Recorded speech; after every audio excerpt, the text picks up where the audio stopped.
अस्सलाम वालेकुम students of grade 8। बेटा हम लोगों ने हिस्ट्री का चैप्टर नंबर 5 जो है वो स्टार्ट करना है। तश्कील पाकिस्तान के लिए जद्दोजहद। अब स्ट्रगल फॉर पाकिस्तान है। स्ट्रगल फॉर पाकिस्तान जो है इसके लिए सबसे पहले हमने डिस्कस करना है। जो चैप्टर हम डिस्कस करेंगे आज वो है 5th चैप्टर और उसका टॉपिक है करारदाद लाहौर पाकिस्तान रेजोल्यूशन 1940। ठीक है, तो बेसिकली हम करारदाद लाहौर या लाहौर रेजोल्यूशन और जिसको पाकिस्तान रेजोल्यूशन भी कहा जाता है उसको जो है हम स्टडी करेंगे। एंड स्टार्ट करते हैं जी। तो बेटा लाहौर रेजोल्यूशन करारदाद लाहौर जो है उसका अगर जो है बैकग्राउंड हम देखें तो उसमें सबसे पहले जो है हम बात करते हैं नेहरू रिपोर्ट की, बात करते हैं मुस्लिम लीग की, बात करते हैं कि जब मुस्लिम लीग जो है उसने रियलाइज़ किया कि Hindu Muslim unity was never possible, कि ये कभी भी नहीं हो सकता कि मुसलमान और हिंदू इकट्ठे रहें। And then we presented Hindus presented Nehru report and Quaid Azam presented 14 points against the Indian against the changes about the to shape the Indian politics। कि बेसिकली जो इंडियन पॉलिटिक्स है या सियासत है उसको शेप देने के लिए उन्होंने जो है ये चीज़ जो है हिंदुओं की तरफ से नेहरू रिपोर्ट पेश की गई और कायद आज़म की तरफ से 14 पॉइंट्स पेश किए गए। अब अगर देखा जाए तो the girl between the two nations, अब वो कहता है कि दोनों कौमों के दरमियान में जो एक गैप था वाइडेंड, वो मज़ीद जो है वो बढ़ता ही जा रहा था, यानी उसमें किसी किस्म की यूनिटी के चांसेस नहीं नज़र आ रहे थे। And Allama Iqbal address showed the Muslims a clear destination. और अल्लामा इकबाल ने जो 1930 में जलसा किया था उसमें जो है इलाहाबाद में, तो तब अल्लामा इकबाल ने ये क्लियर कर दिया था कि दोनों की डेस्टिनेशन क्या होनी चाहिए, यानी दोनों की मंजिल क्या है। That is the separate nation, the separate nation for Hindus and the separate nation for Muslims.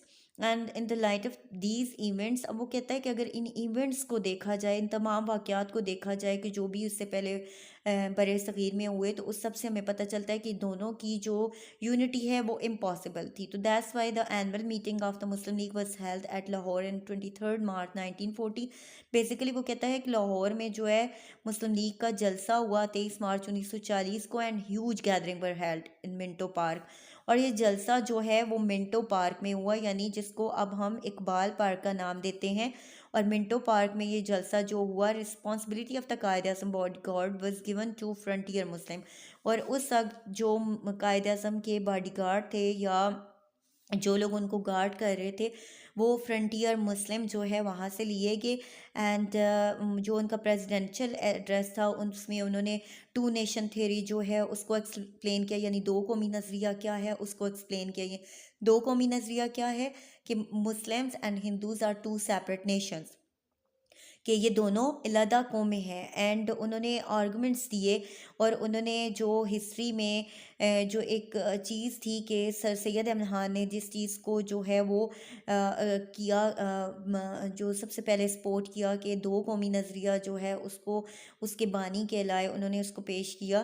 तो इसलिए वो कहता है कि ये एक एविडेंस है कि दोनों nation, these two nations could never live together, कि ये हिस्ट्री बताती है कि ये गवाही देती है कि इसमें से कभी भी ऐसे नहीं हुआ कि दोनों कौमें इकट्ठी रह सकें। एंड उसके अलावा उन्होंने कहा कि the Muslims belong to two different religions, और बेसिकली मुसलमान और हिंदू जो है, Hindu and Muslim belong to two different religions, और इनके दोनों के मज़हब अलहदा हैं। एंड देयर सिविलाइजेशन, कल्चर्स, तहजीब, सकाफत सब कुछ ही अलहदा है। And they do not intermarry, और वो एक दूसरे के साथ जो है वो खुश नहीं रह सकते। And the Hindus and the Muslim drive their inspirations, और बेसिकली अगर देखा जाए तो जो उनकी इंस्पिरेशंस है, यानी जिस चीज़ से वो खुश होते हैं, अगर एक का जो है वो हीरो है तो दूसरे का विलन है, and the villain of the other. और इसलिए वो किस तरह से एक दूसरे को एडमायर कर सकते हैं या एक दूसरे के लिए जगह बना सकते हैं। एंड मुसलमान are the nation according to the definition of the nation, कि अगर किसी भी कौम की कोई भी डेफिनेशन की जाए तो मुसलमान एक अलहदा कौम है, और इस चीज़ पे उन्होंने बहुत फोकस किया। उनका अलहदा जो है they must have their own home land.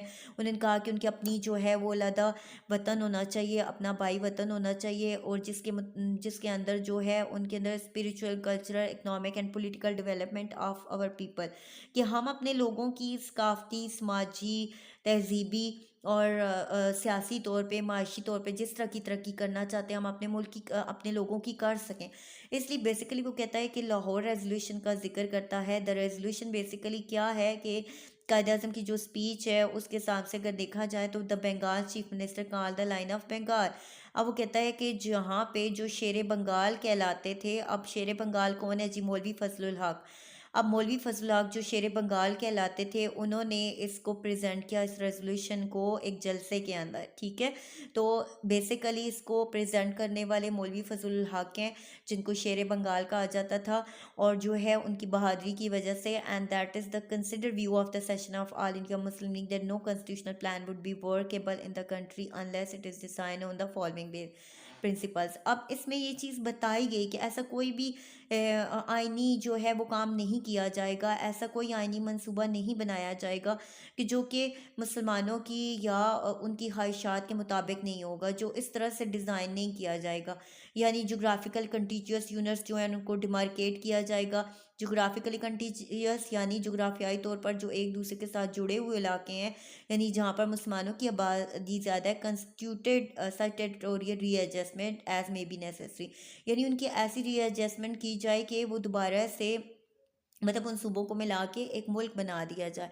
तो इसलिए वो कहता है कि नॉर्थ वेस्टर्न इलाके थे, ईस्टर्न जोन ऑफ इंडिया, ये तमाम इलाके जो हैं इनको इकट्ठा करके जो है वो एक अलहदा रियासत बनाई जाए। उसके बाद safe guard should be provided in the constitution for the minorities in these units. अब वो कहता है ये जो डिमार्केटेड यूनिट्स हैं, इनके अंदर जितनी भी माइनॉरिटीज़ हैं उनको उनके बेसिक हकूक़ दिए जाएँ, उनको आइनी हकूक़ दिए जाएँ, उनके रीजन्स के अंदर और उन्हें प्रोटेक्शन दिए जाए, उनके मज़हब की, कल्चर की, economic, political, administrative and other rights and interest, और उनके दूसरे जो इंतज़ामी हकूक़ हैं या मफादात हैं उनका तहफ़्फ़ुज़ किया जाए। बेसिकली जो है वो कहता है कि this resolution was moved by मौलवी फजलुल हक। इसको मौलवी फजलुल हक जो है उन्होंने मूव किया, यानी आगे पेश किया, और इसको सपोर्ट किसने किया? चौधरी खलीकुज़्ज़मान, मौलाना ज़फ़र अली, यानी जो लोग जो है इसकी हमायत में थे, जो इसको सपोर्ट करने वाले थे, उनमें सर अब्दुल्ला हारून है, बेगम मोहम्मद अली जौहर हैं, एंड मोहम्मद हमीद ख़ान, नवाब मोहम्मद इस्माइल ख़ान है, और डॉक्टर मोहम्मद आलम और सैयद ज़ाकिर अली हैं। अब इन नामों को बच्चों आप लोगों ने एज़ इट इज़ याद करना है, ताकि आपको वो चीज़ आगे जाके नाइन्थ के लिए प्रॉब्लम ना बने, नाइन्थ में आपको ये चीज़ें मेमोराइज हुई हो, ठीक है।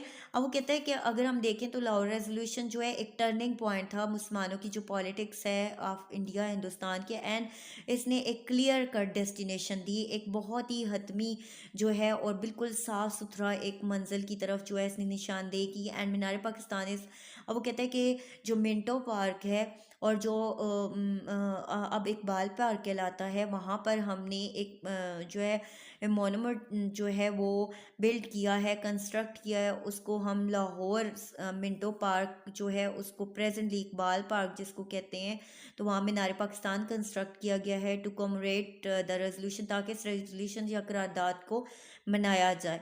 And it is worth mentioning of the name of Pakistan was propose by Chaudhry Rahmat Ali. और ये भी एक बात जो है, ये एक बहुत इंपॉर्टेंट चीज़ है कि 1933 में जाके चौधरी रहमत अली जो है उन्होंने पाकिस्तान का नाम पेश किया।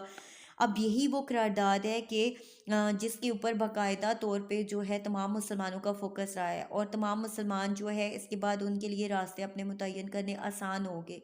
तो अब वो कहता है कि ये जो करारदाद है इसके बारे में रिएक्शन क्या हुआ, यानी क्या रद्द अमल जो है वो सामने आया।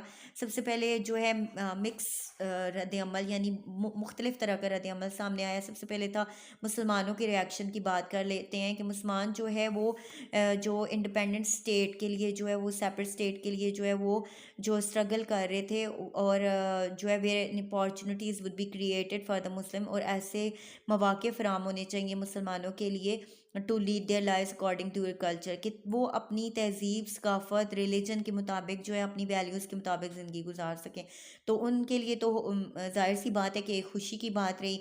और हिंदुओं का क्या रिएक्शन रहा, उन्होंने कंपेल किया कि मुस्लिम लीग इसको पाकिस्तान रेजोल्यूशन के and other Hindu organization term the Lahore resolution a conspiracy to break the continent into pieces. और कुछ लोगों ने इसको कॉन्स्पिरेसी या साजिश करार दिया कि हिंदुस्तान को जो है टुकड़ों बहरों में तकसीम किया जा रहा है।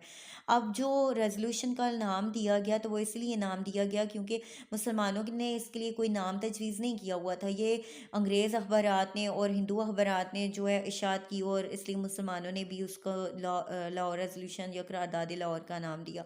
अब कांग्रेस का क्या रिएक्शन था, उसमें गांधी, राजगोपालाचार्य और पंडित नेहरू, ये तमाम ऐसे लोग थे कि जो है इनके लिए जो है ये चीज़ एक्सेप्टेबल नहीं थी, क्योंकि कांग्रेस फुली अपोज कर रही थी लाहौर रेजोल्यूशन को, क्योंकि वो मुकम्मल तौर पर जो है दे वांटेड मुकम्मल कंप्लीट डोमिनेशन ओवर इंडिया।